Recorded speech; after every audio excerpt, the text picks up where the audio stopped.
चलिए आज की क्लास शुरू करते हैं। रीजनिंग के अंदर इनइक्वालिटी असमानता का चैप्टर हमारा चल रहा है।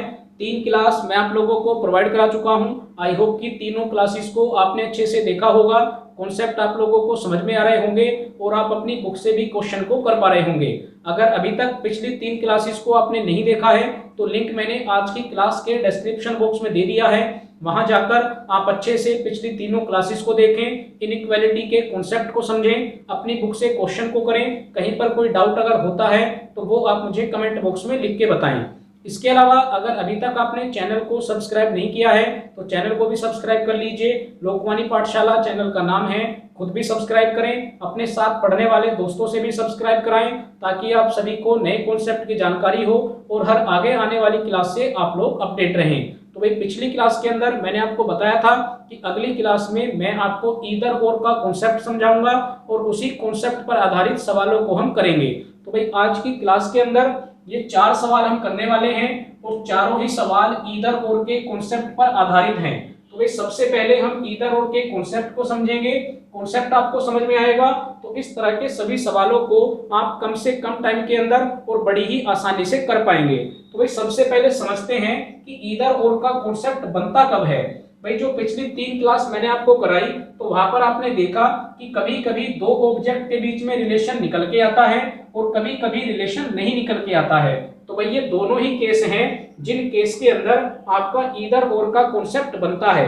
तो सबसे पहले हम समझेंगे कि जब आप 2 ऑब्जेक्ट के बीच में रिलेशन निकाल के ले आते हैं तब ईदर और का केस तब बनेगा।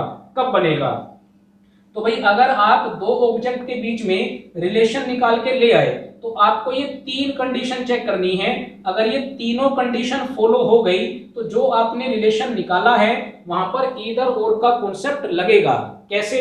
भाई आपको पहली कंडीशन क्या चेक करनी है, आप ये देखेंगे कि जो आप रिजल्ट जो आप रिलेशन निकाल के लाए हैं क्या उसके अकॉर्डिंग, भाई जो आप रिलेशन निकाल के लाए हैं क्या उसके अकॉर्डिंग दोनों निष्कर्ष गलत हैं। ये पहली कंडीशन है, आप ये चेक करेंगे। दूसरी कंडीशन आप ये चेक करेंगे कि दोनों निष्कर्ष के ऑब्जेक्ट एक जैसे हैं या नहीं। और तीसरी कंडीशन आप ये चेक करेंगे कि दोनों निष्कर्ष मिलाने पर रिलेशन वही बने जो स्टेटमेंट से बना है। तो भाई आपको फिलहाल अभी केवल मैंने कंडीशन बताई, अब इन कंडीशन को हम इस पहले सवाल के अंदर लगाएंगे तो आपको कॉन्सेप्ट समझ में आएगा। तो भाई सबसे पहले हमें क्या करना है, भाई सबसे पहले हमें रिलेशन निकाल के लाना है कि क्या रिलेशन बन भी रहा है या नहीं बन रहा। तो भाई स्टेटमेंट की हेल्प लेंगे। स्टेटमेंट में लिखा हुआ है a greater than equals to b बराबर c। अब हम देखते हैं कि हमारे निष्कर्ष क्या हैं। तो भैया आप चेक करेंगे कि दोनों ही निष्कर्ष के अंदर जो हमें रिलेशन निकालना है वो a और c के बीच में निकालना है। तो भाई रिलेशन निकालना आसान है, पिछली 3 क्लास से आप लगातार पढ़ रहे हैं। तो भैया आप चेक कीजिए कि क्या आप a से c तक जा सकते हैं। तो भाई b बराबर c के है तो मैं यहाँ से अगर b को हटा देता हूं तो आप आसानी से a से c तक पहुंच जाएंगे। भाई सिंबल किसकी तरफ ओपन है, a की तरफ ओपन है। तो आप भी क्या करेंगे, आप भी सिंबल को a की तरफ ही ओपन करके लिख देंगे। तो भाई अब आप इसको क्या पढ़ेंगे, अब आप इसको पढ़ेंगे a greater than equals to c। ये आपने पढ़ा तो ये आपका रिलेशन निकल के आया। तो भाई आप क्या चेक करेंगे कि हमारा रिलेशन निकल के आया है। तो अगर रिलेशन निकल के आया है तो ईदर और के लिए ये 3 कंडीशन फॉलो होनी चाहिए। अगर ये तीनों कंडीशन फॉलो होगी तो क्या लगेगा, तो भाई ईदर और का कॉन्सेप्ट लगेगा। यानी इस केस में या तो आपका पहला ऑप्शन सही होगा और या आपका दूसरा ऑप्शन सही होगा। भाई यही तो ईदर और का मतलब होगा। ईदर और का मतलब होता है कि या तो आपका पहला ऑप्शन सही है और या आपका दूसरा ऑप्शन सही है। चलिए अब कंडीशन को चेक करते हैं। तो भाई ये हमारा रिलेशन निकल के आया। अब आप इस रिलेशन के आधार पर अपने दोनों निष्कर्ष को चेक कीजिए कि क्या आपके दोनों निष्कर्ष गलत हैं या नहीं। क्योंकि भाई ये पहली कंडीशन है, ईदर और लगने की पहली कंडीशन क्या है कि दोनों निष्कर्ष क्या हो, गलत हो। तो भैया आप चेक करते हैं, आपका पहला निष्कर्ष है a ग्रेटर देन c, जबकि हमारा रिलेशन क्या निकल के आया, a greater than equals to c। तो भाई हम तो इसके अकॉर्डिंग चेक करेंगे। भाई जो रिलेशन हमारा आया है हमें तो एग्जैक्ट वही रिलेशन चाहिए, वही हमें निष्कर्ष चाहिए। तो ये तो मैच कर नहीं रहा, इसका मतलब क्या हो जाएगा, आपका ये पहला निष्कर्ष गलत हो जाएगा। दूसरे वाले को चेक करते हैं। तो भाई दूसरे वाले में क्या लिखा है, a बराबर c, जबकि हमारा रिलेशन क्या आया है ए ग्रेटर देन इक्वल्स टू सी, तो भाई ये निष्कर्ष भी मैच नहीं कर रहा, तो हमने इसको भी काट दिया, यानी ये दोनों क्या हो गए भाई, दोनों ही गलत हो गए। भाई हम रिलेशन को कब सही मानते हैं, हम निष्कर्ष को कब सही मानते हैं, हम तब सही मानते हैं जब वो एग्जैक्ट हमारे रिलेशन से मैच करता है। तो भाई दोनों ही निष्कर्ष हमारे रिलेशन से मैच नहीं कर रहे, इसका मतलब दोनों क्या हो गए, गलत हो गए, तो पहली कंडीशन फॉलो हो गई। अब आगे चलते हैं, लिखा हुआ है दोनों निष्कर्ष के ऑब्जेक्ट एक जैसे हों। तो भाई ऑब्जेक्ट से मतलब क्या है भाई, ये है हमारे ऑब्जेक्ट, ये जो ए और सी हैं इनको हम ऑब्जेक्ट बोल रहे हैं। तो आप चेक कीजिए दोनों निष्कर्ष के ऑब्जेक्ट एक जैसे हैं, तो भाई बिल्कुल हैं। भाई पहले निष्कर्ष के अंदर भी ए और सी दिया गया है और दूसरे निष्कर्ष के अंदर भी ए और सी ही दिया गया है, तो इसके अकॉर्डिंग आपकी दूसरी कंडीशन भी क्या हो गई, सही हो गई। अब तीसरी और सबसे इंपॉर्टेंट कंडीशन को हम चेक करेंगे, क्या लिखा हुआ है, दोनों निष्कर्ष मिलाने पर, भाई अगर मैं इन दोनों निष्कर्ष को मिला देता हूं, रिलेशन वही बने जो स्टेटमेंट से बना है, यानी इन दोनों को मिलाने पर ये वाला रिलेशन आना चाहिए जो स्टेटमेंट से बना है। अगर इन दोनों निष्कर्ष को मिलाने पर ये रिलेशन बन गया तो तीनों कंडीशन फॉलो हो गई, और तीनों कंडीशन फॉलो होते ही क्या बन जाएगा भाई, ये ईदर और का केस बन जाएगा। तो आप चेक कर सकते हैं कि अगर मैं इन दोनों निष्कर्ष को मिलाता हूं तो ये पहले निष्कर्ष के अंदर क्या है, ग्रेटर देन, दूसरे निष्कर्ष के अंदर क्या है, इक्वल। तो भाई अगर मैंने इन दोनों को मिला दिया तो बिल्कुल एग्जैक्ट स्टेटमेंट वाला रिलेशन ही तो बन गया, तो इसका मतलब ये तीनों कंडीशन फॉलो हो गई। और जैसे ही तीनों कंडीशन फॉलो होंगी तो जो मैंने आपको कल की क्लास में बताया था, वहां पर एक तीसरा ऑप्शन आता है कि या तो ए सही है या बी सही है, इस तरह से लिखा आता है, या लिखा आएगा या तो पहला सही है या दूसरा सही है। तो इसी को हम क्या बोलते हैं, इसी को हम ईदर और का केस बोलते हैं। तो इस कंडीशन में आप तीसरे ऑप्शन पर निशान लगाएंगे, आपका तीसरा ऑप्शन सही होगा। इसी तरह से अगले सवाल को समझते हैं। तो भाई अगले सवाल के अंदर भी सबसे पहला काम आपको यही करना है, आप ये चेक करेंगे कि क्या रिलेशन बन रहा है या नहीं। भाई अभी जो मैंने आपको तीनों कंडीशन बताई हैं, ये कंडीशन तब है जब आपका रिलेशन बन के आए। अभी हम इसके बारे में भी बात करेंगे, तो पहले एक बार जरा चेक करते हैं क्या यहाँ पर रिलेशन बन रहा है या रिलेशन नहीं बन रहा। तो भाई हम चेक कर सकते हैं कि हमें रिलेशन किसके बीच में बताना है, P और R के बीच में बताना है। तो आप स्टेटमेंट से चेक कीजिए, क्या आप P से और R तक पहुंच सकते हैं, बिल्कुल पहुंच सकते हैं। भाई बीच में से Q को हटा देते हैं क्योंकि P और Q बराबर हैं, तो आपका रिलेशन क्या बन के आया, तो भाई रिलेशन बन के आया P less than equals to R, आपका ये रिलेशन बन के आया। अब वही तीन कंडीशन आप इसको अपने दिमाग में बिठा लीजिए, हमें क्या चेक करना है, भाई रिलेशन तो बन चुका, अब ये चेक करना है क्या दोनों निष्कर्ष हमारे रिलेशन के अकॉर्डिंग गलत हैं या सही हैं। तो भैया आप देखेंगे लिखा हुआ है P बराबर R, जबकि हमें क्या चाहिए, हमें चाहिए P less than equals to R। तो भाई ये पहला निष्कर्ष गलत हो गया। दूसरे निष्कर्ष को चेक करते हैं, लिखा हुआ है P लेस देन R, भाई हमारा रिलेशन क्या कहता है, P less than equals to R, तो भाई ये भी गलत हो गया। तो जैसे ही दोनों निष्कर्ष गलत हुए, पहली कंडीशन आपकी फॉलो हो गई, ठीक है। अब दूसरी कंडीशन चेक करते हैं, दोनों निष्कर्ष के ऑब्जेक्ट एक जैसे हों। तो भैया आप चेक कर सकते हैं, यहाँ पर भी P और R है और यहाँ पर भी P और R है, दूसरी कंडीशन फॉलो हो गई। तीसरी कंडीशन क्या कहती है, दोनों निष्कर्ष मिलाने पर रिलेशन वही बने जो स्टेटमेंट से बना है। तो भाई स्टेटमेंट से रिलेशन क्या बना है, P less than equals to R। तो अगर आप इन दोनों निष्कर्ष को मिलाते हैं तो आप चेक करेंगे कि यहाँ से भी क्या निष्कर्ष बन रहा है, भाई यहाँ से भी निष्कर्ष बन रहा है P less than equals to R। इसका मतलब क्या हुआ, इसका मतलब वापस आपका कौन सा केस लग गया, ईदर और का केस लग गया। तो जो आपको पेपर के अंदर 5 ऑप्शन दिए जाते हैं, वहां पर एक ऑप्शन आपको मिलेगा या तो A या B, तो आपका यही ऑप्शन क्या होगा, करेक्ट होगा। अब आप ध्यान से एक बात देखिए, भाई इन दोनों सवालों को हमने किया और इन दोनों सवालों के अंदर जो आप ईदर और का केस लगा रहे हैं वो आप तभी लगा रहे हैं जब आपका रिलेशन कुछ इस तरह का बन के आ रहा है। भाई या तो लिखा आ रहा है लेस देन इक्वल टू, या लिखा आ रहा है ग्रेटर देन इक्वल टू। तो ये भी एक पहचान है कि ईदर और का केस कब लगता है, जब आपका जो आप रिलेशन निकाल के ला रहे हैं, जब आपका रिलेशन कुछ इस तरह का आए।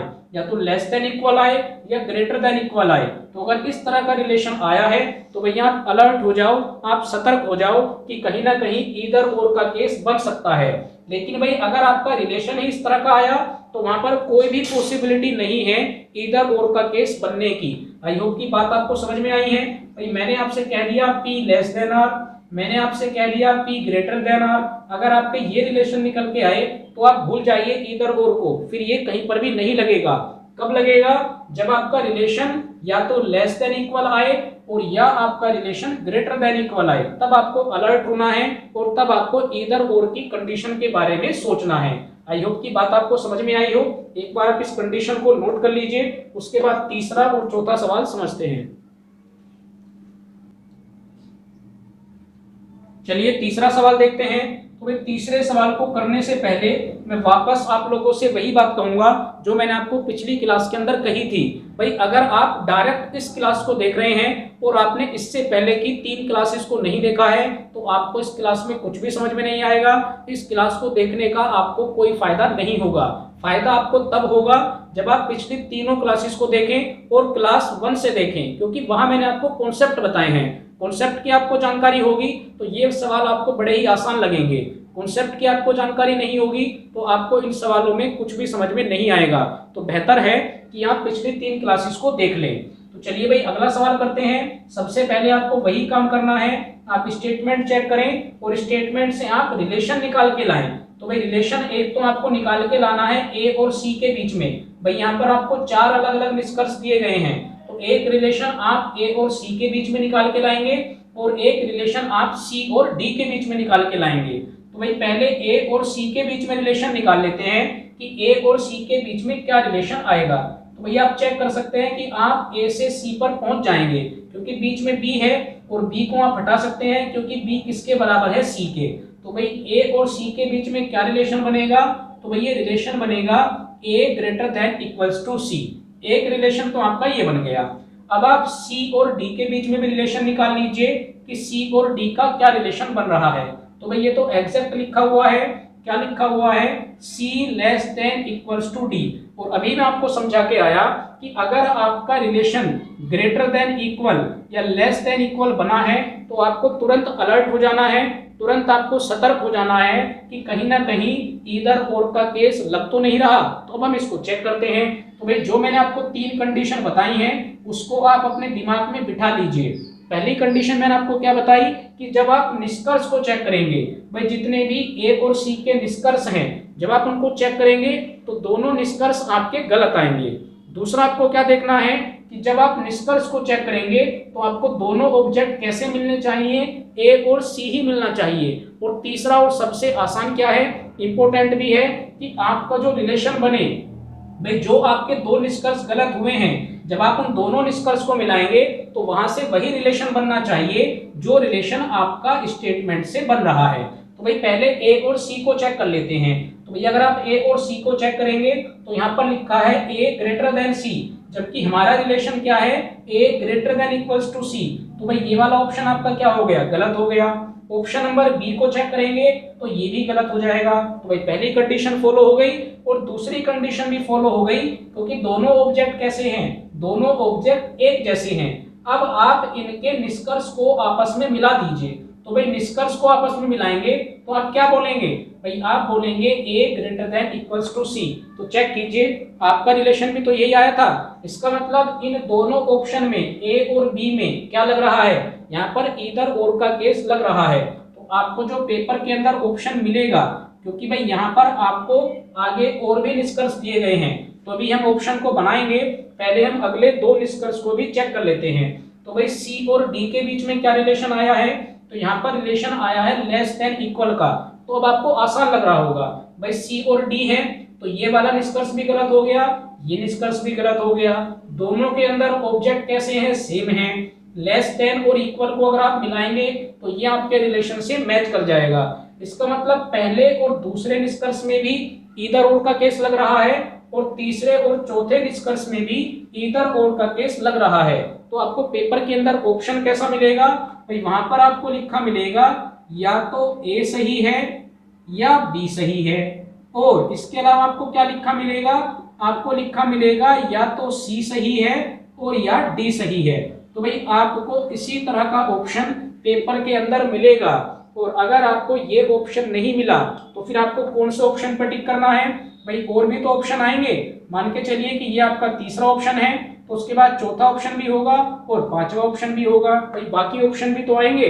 तो अगर आपको ये ऑप्शन नहीं मिला भाई, सही ऑप्शन यही है, अगर ये आपको नहीं मिला तो आपको किस पर टिक लगाना है? आप टिक लगाएंगे उपरोक्त में से कोई नहीं, यानी नन ऑफ दीज, तब आपको इस पर टिक लगाना है। ठीक है, कौन सा आपका सही होगा? तब आप टिक लगाएंगे नन ऑफ दीज पर, यानी इनमें से कोई नहीं। क्यों? क्योंकि आपका रिलेशन जो निकल के आया है वो आपको ऑप्शन के अंदर नहीं दिया गया। भाई दिया जाता है तो बढ़िया है, नहीं दिया गया तो आप टिक करेंगे उपरोक्त में से कोई नहीं। आई होप कि तीनों क्वेश्चन आपको समझ में आए हैं। चलिए अब जरा फोर्थ वाले सवाल को देखते हैं, और यहाँ पर मैंने वापस एक स्टार बनाया हुआ है, इसका मतलब ये एक स्पेशल केस है, तो ये फॉलो करेगा दूसरे वाली कंडीशन को जहां पर रिलेशन नहीं बनता। तो जब रिलेशन नहीं आता तब हम ईदर और का केस कैसे चेक करते हैं वो मैं आपको समझाता हूं, एक बार इसको आप नोट कर लीजिए। चलिए भाई अगला सवाल करते हैं। तो इस सवाल के अंदर भी सबसे पहले में वही काम करना है जो हम पिछले 3 सवाल में करके आए हैं। भाई सबसे पहले हम स्टेटमेंट की हेल्प से अपने निष्कर्ष को चेक करेंगे कि क्या इन निष्कर्ष के बीच में कोई रिलेशन आ रहा है। तो भाई निष्कर्ष में हमें दिया गया है P और R, तो भाई आप चेक करिए कि क्या आप स्टेटमेंट में P से R तक पहुंच सकते हैं। तो भाई आप कहेंगे P से R तक आप नहीं पहुंच सकते। क्यों? क्योंकि यहाँ पर सिंबल का ब्लॉक लगा हुआ है, और जब भी सिंबल का ब्लॉक लगा होता है तो आप एक ऑब्जेक्ट से दूसरे ऑब्जेक्ट तक नहीं पहुंच पाते, यानी ये स्टेटमेंट आपको नहीं बता पा रही है कि P और R के बीच में क्या रिलेशन है। भाई इस स्टेटमेंट से तो पता नहीं लगा, लेकिन इसका मतलब ये नहीं है कि P और R के बीच में रिलेशन नहीं होगा। भाई रिलेशन तो होगा। क्या रिलेशन होगा भाई? या तो P बराबर होगा R के, या P बड़ा होगा R से, और या फिर P छोटा होगा R से। भाई ये 3 रिलेशन बनते हैं, लेकिन इस स्टेटमेंट की हेल्प से आप इन रिलेशन का पता नहीं लगा पाए। अब आपको करना क्या है भाई? आपको मैंने यही बताया कि अगर आप रिलेशन का पता नहीं लगा पाते हैं तब भी क्या लगता है? तब भी ईदर और का कॉन्सेप्ट लगता है। चलिए उसकी कंडीशन समझते हैं। भाई पहली कंडीशन क्या है? भाई आपने देख लिया रिलेशन नहीं बना, बिल्कुल ठीक है। अब आप चेक करेंगे, पहली कंडीशन है कि दोनों निष्कर्ष क्या होने चाहिए? गलत होने चाहिए। तो भाई जो आपको ये निष्कर्ष दिए गए हैं, जब आप रिलेशन ही नहीं निकाल पाए तो आपको पता ही नहीं है कि आपका कौन सा निष्कर्ष सही होगा। इसका मतलब तीनों ही निष्कर्ष क्या हो गए? गलत हो गए। अगले आप कंडीशन को चेक करेंगे तो लिखा हुआ है दोनों ऑब्जेक्ट एक जैसे हों। तो भैया आप चेक कर सकते हैं तीनों ही निष्कर्ष के अंदर क्या है? तीनों ही निष्कर्ष के अंदर दोनों ऑब्जेक्ट एक जैसे हैं। दूसरी कंडीशन फॉलो हो गई। अब तीसरी और इंपोर्टेंट कंडीशन जरा ध्यान से आप समझिएगा, लिखा हुआ है किन्हीं दो निष्कर्ष को मिलाने पर तीनों symbol greater than, less than और इक्वल अगर आते हैं तो आपका ईदर और का केस बन जाता है। तो भैया आप चेक करेंगे, भाई यहाँ पर आपको 3 निष्कर्ष दिए गए हैं, तो आप चेक कर लीजिए किन दो निष्कर्ष को मिलाने पर ये तीनों सिंबल बन जाएं। कौन कौन से? ग्रेटर देन का, लेस देन का और इक्वल का। तो भाई एक बात चेक करते हैं, अगर मैं दूसरे और तीसरे निष्कर्ष की बात करता हूं तो भाई यहाँ पर लेस देन है, यहाँ पर ग्रेटर देन है, इनसे नहीं बनेगा। अगर मैं तीसरे और पहले की बात करता हूं तो यहाँ पर ग्रेटर देन है, यहाँ पर ग्रेटर देन और इक्वल है, इनसे भी नहीं बनेगा। लेकिन अगर मैं पहले और दूसरे निष्कर्ष को मिलाता हूं तो भैया आप ध्यान से देखिए, आपको ग्रेटर देन भी मिल गया, आपको इक्वल भी मिल गया और आपको लेस देन भी मिल गया। आपको तीनों सिंबल मिल गए। कौन कौन से निष्कर्ष में? पहले और दूसरे निष्कर्ष में। तो भाई ये वाला तो गलत हो ही चुका, इसको तो हम हटा ही देते हैं। लेकिन अगर आप पहले और दूसरे निष्कर्ष की बात करेंगे तो ये तीनों कंडीशन फॉलो हो रही हैं। दोनों निष्कर्ष गलत हैं, बिल्कुल हैं। दोनों ऑब्जेक्ट एक जैसे हैं, बिल्कुल एक जैसे हैं। और दोनों निष्कर्ष को मिलाने पर तीनों सिंबल बन रहे हैं। भाई ग्रेटर देन, इक्वल और लेस देन तीनों बन रहे हैं। इसका मतलब इस सवाल का जो ऑप्शन सही होगा वो कौन सा होगा? ईदर और। आप क्या बोलेंगे कि भाई या तो ए सही है और या बी सही है। आई होप कि ये चारों सवाल और जो कॉन्सेप्ट मैंने आपको बताए हैं वो आपको अच्छे से समझ में आए हों। इनकी आप अपनी बुक से प्रैक्टिस करें। काफ़ी सवाल आपकी बुक में इस तरह के होंगे, कहीं पर कोई डाउट अगर आता है तो वो आप मुझे कमेंट बॉक्स में लिख के बताएंगे। इसके बाद इस चैप्टर की लास्ट क्लास आएगी। पिछली क्लास में मैंने आपको बताया था कि कुछ एडवांस क्वेश्चन होते हैं जहां पर पहले आपको समीकरण दी जाती है, उन समीकरण की हेल्प से आप स्टेटमेंट को बनाएंगे और उसके बाद फिर अपने निष्कर्ष को आप चेक करते हैं। तो अगली क्लास के अंदर मैं आपको समीकरण वाले सवाल कराऊंगा और उसके बाद आपका ये चैप्टर कंप्लीट हो जाएगा। तो अगली क्लास में नए कॉन्सेप्ट के साथ वापस आप लोगों से मुलाकात होगी। Thank you.